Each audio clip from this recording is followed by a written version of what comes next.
So welcome back guys. After so much delay आज मैं लेके आया हूँ द लेजेंड ऑफ रंगड़ा का पार्ट 2। जिन लोगों ने पार्ट 1 नहीं देखा पहले वो उसे देख लेना। मैं पिन कमेंट्स या कार्ड्स में उसका लिंक दे दूंगा। सो अब बिना किसी देरी के हम अपनी इस वीडियो को शुरू करते हैं।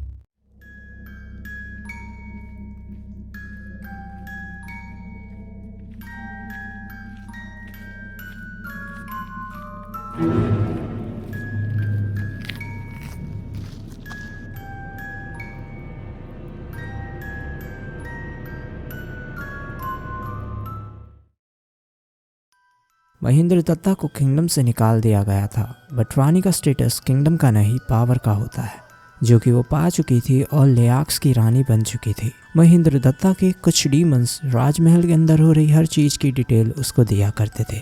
एक दिन महेंद्र दत्ता को ये खबर मिली कि किंग उदयाना किसी और लेडी से शादी करने जा रहे हैं। महेंद्र दत्ता इस बात को एक्सेप्ट ही नहीं कर पा रही थी कि कोई और उससे उदयाना की वाइफ और उसके दोनों बच्चे प्रिंस एरलंगा और प्रिंसेस रत्ना मेनागिली की मां होने का हक छीन सकती है। इस बात को सुन वो इतनी जोर से चीखी कि उस आवाज से आसपास के पेड़ पौधे मुरझा गए और जंगल के हर जानवर डर गए।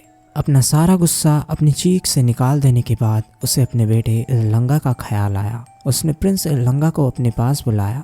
एरलंगा बड़ा संभल के अपनी माँ से मिलने आ रहा था, इस चीज का ध्यान रखते हुए कि कोई और उसे वहाँ आते हुए ना देख ले। एरलंगा वहां पहुंचने पर अपनी मां की तरफ सर उठाकर नहीं देख पाता। महेंद्र दत्ता ने अपने बेटे को प्यार से बोला कि वो अपने पिता किंग उदयाना को समझाए कि वो दूसरी शादी ना करे, पर एरलंगा ने उसे साफ मना कर दिया। शायद इसलिए क्योंकि वो अपने पिता से डरता था और उससे तो इतना भी नहीं देखा गया कि अब उसकी माँ क्या बन चुकी थी। वो अब एक आम लेडी नहीं थी, वो रानी बन चुकी थी, वो भी डीमंस और इविल बींग्स की। और एरलंगा इस बात से बिल्कुल अनजान था कि वो कितनी पावरफुल और क्रूअल बन चुकी थी। अपने बेटे की तरफ से ठुकराए जाने के बाद महेंद्र दत्ता और भी गुस्से में थी, पर उसकी आखिरी होप थी उसकी बेटी प्रिंसेस रत्ना रंगड़ा के काफ़ी क्लोज थी, जो कि उसके मिसफॉर्च्यून की वजह भी बनी।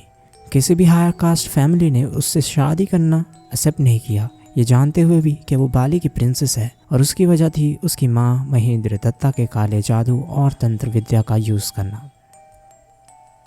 जब प्रिंसेस रत्ना को पता चला कि उसकी माँ ने उसे बुलाया है तो एरलंगा से बिल्कुल अपोजिट वो बिना किसी हिचकिचाहट रंगड़ा के पास चली गई। उसके मन में एरलंगा की तरह कोई डर नहीं था कि कोई उसे देख लेगा। वो दौड़ती हुई अपनी माँ के पास पहुंची और रंगड़ा ने उसे गले से लगा लिया और बोली, तुम्हारे लिए यहाँ हमेशा जगह रहेगी बेटी। रत्ना भी अपनी माँ के किंगडम में शामिल हो गई। उसकी माँ और उसका एक लौता गोल था किंग उदयाना और उसके किंगडम की बर्बादी। जो कुछ उन दोनों ने उस किंगडम में फेस किया उसका बदला लेना। एक सुबह एक बच्ची गांव से रास्ता भटक गई और जंगल की ओर गलती से आ गई। रत्ना ने उसे देखा और उठाकर अपनी माँ के पास चली गई।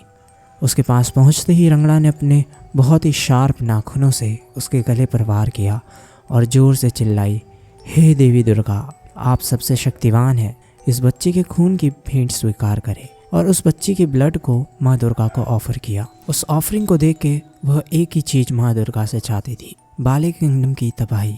और वही हुआ। अचानक ही समुद्र में भयानक सी सुनामी आई और बाली को बर्बाद कर गई। सारी फसलें बर्बाद हो गई, लोगों के घर पानी में बह गए और जो लोग बचे उनके पास कुछ नहीं बचा था। बाली रीजन में बच्चों को काफ़ी प्योर और इम्पोर्टेंट माना जाता है, क्योंकि ये माना जाता है कि वो स्पिरिट के रिल्म से अभी अपनी बॉडी में आए हैं, वो भी एक प्योर एसेंस के साथ। वो बाली के लोगों के लिए इतने इम्पॉर्टेंट है कि वो न्यू बॉर्न्स को ज़मीन तक छूने नहीं देते, जिसकी वजह है कि ज़मीन को डर्टी, ईविल और नेगेटिव बींग्स से एसोसिएट किया जाता है, जैसे डीमंस, घोल्स एक्सेट्रा। यही रंगड़ा का भी आइडिया था, देवी को बेबीज एक ऑफरिंग के तौर पर देना, ताकि वो जो चाहती थी वो पा सके, किंग उदयाना और उसके एम्पायर को गिरा सके। इसके लिए उसने अपनी बेटी और डीमंस को ये बोला कि जब भी बाली किंगडम में किसी भी बेबी की डेथ हो तो उसकी डेड बॉडी को ज़मीन से निकाल के रंगड़ा के पास लाए, ताकि वो उसे अपने डार्क रिचुअल्स, ओकल्ट या काले जादू में यूज़ कर सके। काफ़ी टाइम तक रंगड़ा अपनी आइडल गॉडेस दुर्गा को खुश करने के लिए इसी तरह ओकल्ट और डार्क मैजिक का यूज़ करती रही। देन एक दिन गॉडेस दुर्गा ने उससे सभी डीमंस और इविल स्पिरिट्स पर सुपीरियरिटी दे दी और ये वरदान दिया कि वो कभी नहीं मरेगी। रंगड़ा कहती है कि जब वो अमर बनी तब उसे ऐसा फील हुआ जैसे उसकी बॉडी जिसे वो लेकर घूमती थी वो अब जल चुकी है और अब वह एक देवी बन चुकी थी, डीमंस और डार्कनेस की देवी। कई साल बीत चुके थे, रंगड़ा अब भी वैसी की वैसी थी क्योंकि अब वो इमॉर्टल बन चुकी थी। किंग डायना अपनी बढ़ती एज के चलते डेथ को एक्सेप्ट कर चुके थे। किंग डायना के बाद उनके बेटे प्रिंस इल्लंगा बाली किंगडम के राजा बने, पर अब भी बाली में बच्चों की डेड बॉडीज़ को चुरा कर ओकल्ट में उनका यूज़ किया जा रहा था। रंगड़ा अब भी अपने बेटे से गुस्सा थी क्योंकि उसने अपनी माँ की जगह पिता की साइड रहना चूज़ करा, पर इल्लंगा भी अब अपनी माँ की इविल इंटेंशंस और डार्क पावर्स को जान चुका था। अपने किंगडम के लिए उसने एक बड़ी सी आर्मी तैयार की जिसके जरिए वो रंगड़ा से लड़ सकता था। रंगड़ा को जैसे ही वॉर के बारे में पता चला उसने एक स्पेल से पूरे किंगडम पर एक जानलेवा बीमारी फैला दी जिससे कुछ ही दिनों में कई लोगों की डेथ हो गई। इस इंसिडेंट के बाद इल्लंगा जान गया था कि उसका सामना एक इविल एंटिटी से है जिसके लिए उसके सोल्जर्स काफ़ी नहीं है। फिर उसे एक सेंट जिनका नाम इम्पू प्रधा था मिले जिन्होंने उसे बताया कि रंगड़ा को हराने के लिए उसे भी एक गॉड या होलिस्टिक बीइंग की हेल्प चाहिए होगी जिनका नाम था बैरोंग, द किंग ऑफ स्पिरिट्स।